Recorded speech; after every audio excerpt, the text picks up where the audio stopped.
Assalamualaikum warahmatullahi wabarakatuh teman-teman semua. Ya, berjumpa lagi bersama Anwar Jihad. Nah teman-teman, kita udah lama ini ya nggak bertemu teman-teman sekalian.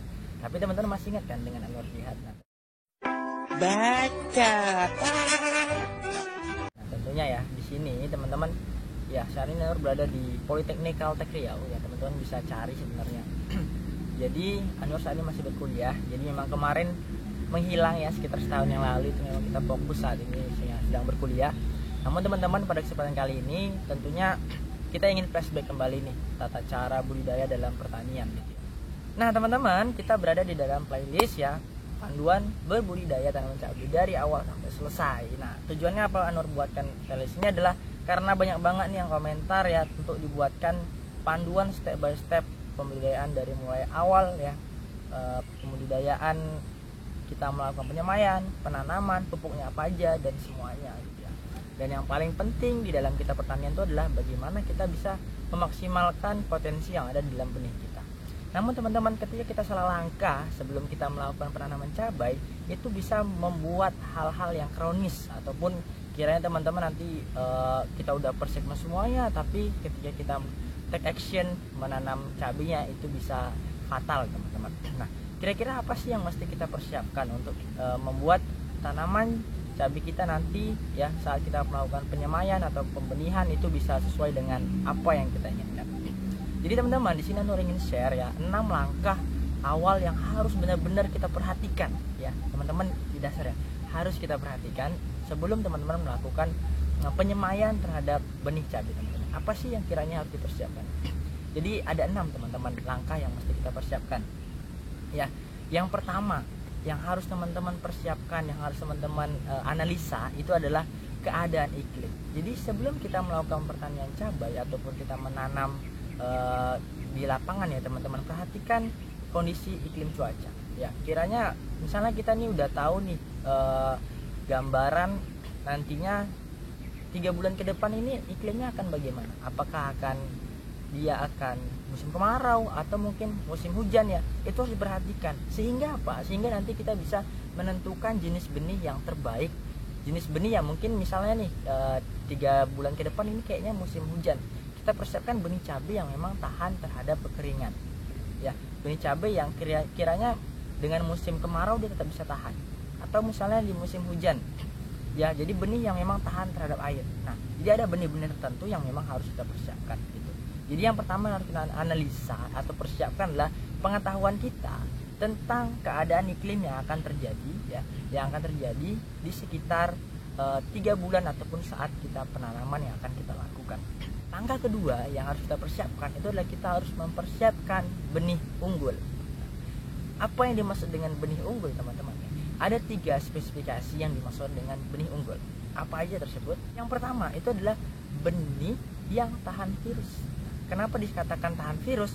Ya karena ada jenis-jenis benih yang kita udah melakukan perawatan terbaik, kita udah memberikan penyepraian, pemupukan, keadaan iklim juga baik ya, semuanya sudah sesuai dengan SOP-nya ya. Tapi memang karena bawaan dari benih tadi yang tidak sesuai SOP ataupun sudah terkena serangan virus, ya itu akan fatal kali teman-teman. Jadi hendaklah kita untuk mempersiapkan benih yang terbaik ataupun benih yang tahan virus.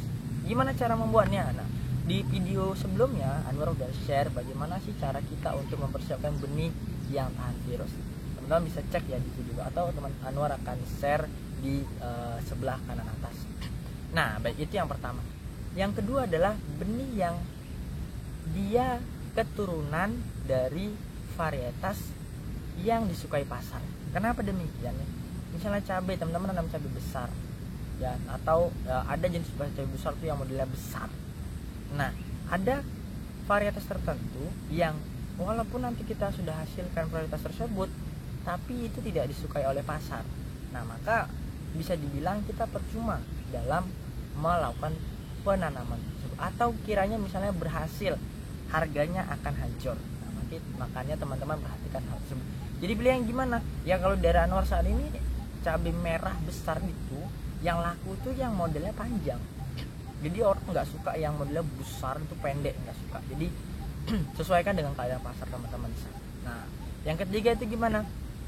Yang ketiga, lakukan proses pembuatan benih itu yang sesuai dengan SOP. Nah, gimana yang dimaksud SOP? Yang dimaksud dengan sesuai SOP adalah yang telah melewati kadar standarisasi benih yang baik. Nah, gimana benih yang baik tersebut? Benih terbaik tersebut adalah kalau kita udah memilih benih, ini beda ya teman. Kalau teman-teman milih benih kemasan sama benih teman-teman buat sendiri. Jadi ini kan kita kasusnya kita yang membahas tentang benih yang teman-teman buat sendiri. Kalau benih teman-teman buat sendiri, artinya harus terjadi proses pembuatan benih unggul tadi. Gimana caranya ya? Teman-teman udah tentuin ini, oh ini benih ini bisa cocok jadi induk lah, ataupun nanti buahnya itu kita buat bibit gitu ya. Kita seleksi lagi apakah dia terkena penyakit, tidak. Oke, kita ambil benihnya. Kemudian kalau sudah kita ambil teman-teman, itu kita coba sebarkan dulu tuh. Kita udah buat kan, dia terjadi 3 kali kalau nggak salah, 3 kali perputaran. Jadi kita coba dulu, gitu. Nggak langsung kita tanam ya. Kita ambil, kita buat benih ya. Terus itu sebelum kita tanam itu, tapi kita seleksi dulu, kita coba dulu, kita sebar dulu. Kalau udah tumbuh, kita lihat perkembangannya. Makanya proses pembuatan benih itu lama. Ya nanti Anwar akan share bagaimana kita cara pembuatan benih yang baik. Nah, itu yang langkah yang kedua. Langkah kedua itu gimana? Ya, ketika teman-teman sudah sediakan, sudah lihat iklim, kemudian sudah tentukan jenis varietas benih apa yang mau teman-teman tanam. Yang ketiga, pastikan sebelum melakukan penyemaian ya teman-teman buat media semai yang baik. Apa yang dimaksud dengan media semai yang terbaik? Media semai terbaik itu terdiri dari 3. Yang pertama itu terdiri dari pasir, yang kedua pupuk organik, yang ketiga baru tanah. Jadi ketiga ini dicampur jadi satu ya, baru kita sebar, dan itu jaraknya teman-teman 1 minggu sebelum teman-teman semai. Jadi jangan di situ kita mau nyemai, di situ baru kita mau proses pembuatan media tanamnya ya. Itu sangat-sangat nggak dianjurkan. Jadi keadaan tanah itu kalau kita buatnya dadakan teman-teman itu masih kasar dia, ataupun masih panas, dan nanti kiranya dia mudah membuat benih tadi itu nggak optimal. Jadi kita pastikan keadaan media tanam tadi itu sudah dingin, keadaan tanahnya terdiri dari apa? Pupuk organik, kemudian tanah, dan juga pasir 1:1 ya teman-teman. Itu teman-teman buat sesuai dengan berapa teman-teman mau lakukan penyemaiannya. Nah, seperti itu ya teman-teman. Nah, setelah itu gimana? Pastikan ya media tadi juga, ketika teman-teman mau buat media tanam tadi, pastikan media tadi itu nggak mengandung virus dan tidak mengandung bakteri. Ya, ini fatal teman-teman. Kalau misalnya teman-teman buat media tanam, tapi misalnya pakai kotoran hewan gitu ya, tapi tidak difermentasi, otomatis nanti tanaman teman-teman itu mudah terserang jamur. Ataupun benih tadi ya mungkin tumbuh bagus teman-teman, tapi jarak-jarak seminggu, 2 minggu ya, itu udah mulai bermati-matian, ataupun terjadi serangan jamur yang kadang dia busuk batang, ataupun daunnya mudah kuning ya, dan lain-lain. Nah, itu perlu kita evaluasi teman-teman. Nah, jadi dari itu semua teman-teman pastikan sediakan media tanam yang baik ya, yang tadi yang sudah disebutkan. Nah, yang keempat, kalau teman-teman sudah sediakan media tanamnya gitu ya kan, pastikan teman-teman sudah menyediakan benihnya tadi, udah ada bibitnya. Nah, bibit tadi sebelum teman-teman semai, pastikan kalau mau cepat tumbuhnya teman-teman itu merendam dengan larutan fungisida. Fungisida dicampur dengan air ya. Itu teman-teman rendam selama 12 jam. Ya, selama 12 jam teman-teman bisa rendam. Apa tujuannya? Tujuannya adalah keadaan benih tadi, kalau misalnya teman-teman atau beli benih kemasan ya, atau beli benih kampung itu kan hasil dari kita jemur ya benih tadi ya. Jadi itu keadaan kering. Jadi ketika teman-teman sebelum teman-teman melakukan penyemaian, tapi teman-teman sudah rendam dulu selama 12 jam, keadaan bibit tadi ataupun biji-biji tanaman cabai tadi itu sudah terisi cairan, ataupun proses daripada kegiatan akar tadi memuncul itu sudah sejak awal terjadi saat kita melakukan perendaman. Nah, itu makanya kita melakukan yang namanya perendaman. Yang pertama, jadi lebih cepat tumbuhnya. Yang kedua, makanya dengan melakukan fungisida apa yang saya biasanya melakukan ya, dengan fungisida itu Nativo. Kita rendam dengan konsentrasi, kalau di Nativo itu kita pakai cuma 2 mg aja teman-teman. 2 mg ya, kita taruhkan di dalam wadah gitu ya atau ember ya, baru kita masukkan benihnya. Nah kalau udah demikian, nanti 12 jam baru kita angkut keadaan basah. Nah kan tadi media udah selesai, nah baru kita sebarkan.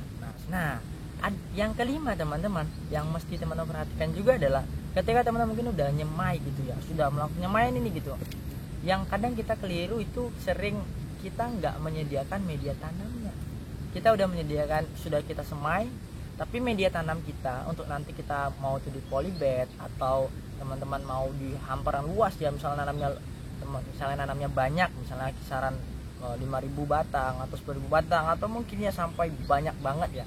Jadi media tanamnya belum selesai ya, itu sangat fatal teman-teman, karena untuk membuat media tanam itu juga nggak gampang ya. Jadi perlu juga ada racikan-racikan yang nanti mungkin Anda akan buatkan videonya ya. Jadi pada intinya adalah ketika teman-teman mau buat media tanam tadi, pastikan itu jaraknya lama, nggak dadakan. Karena jadi kalau misalnya teman udah semai, pastikan media tanam kita mau nanti tanamkan mungkin penyemaian itu selama 30 hari ya, ataupun 35 hari nanti akan dipindahkan ke media tanam. Nah media tanam tadi seperti guludan ataupun mungkin polybag ya, itu harus sudah dipersiapkan setelah kita melakukan media tanam, setelah kita semai tadi. Tujuannya apa? Agar kayak tadi tanah tadi udah keadaan steril.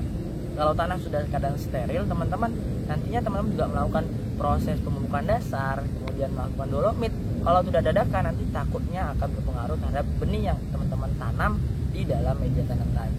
Nah itu kan banyak kasus tuh, nanti baru tanam tiba-tiba mati, ataupun udah jarak-jarak seminggu tanam kok banyak mati gitu ya, kok batang bawahnya tuh banyak gosong. Itu karena itu sebenarnya. Kalau udah selesai ya, jadi langkah yang terakhir ya, baru kita melakukan proses penanaman. Nah, proses penanaman itu teman-teman ada beberapa jenis ya. Kalau teman-teman mau menanamnya banyak ya, pastinya teman-teman itu buatnya di guludan ya, dan itu ada plastik mulsanya gitu. Tapi kalau misalnya teman-teman melakukan polybag ya, itu sesuaikan dengan kebutuhan aja. Nah oke. Nah mungkin itu teman-teman ya, dan kalau nggak dilaksanakan ini bisa fatal. Jadi makanya perlu kita persiapan dini untuk sebelum melakukan penyemaian, hal-hal yang mesti kita buat atau kita lakukan selama kita melakukan proses pembudidayaan tanaman cabai ya. Mungkin sekian teman-teman ya untuk informasinya, semoga ini bermanfaat ya, terutama untuk diri saya pribadi dan juga teman-teman sekalian. Teman-teman tetap dalam keadaan sehat ya, pastikan walaupun teman-teman sedang apapun sekarang, tapi harus tetap punya target yang baik. Dan juga semoga dengan melihat video ini teman-teman jadi paham dan mendapat banyak pelajaran. Saya kira cukup ya. Jangan lupa subscribe channel Anwar Jihad. Terima kasih. Assalamualaikum warahmatullahi wabarakatuh.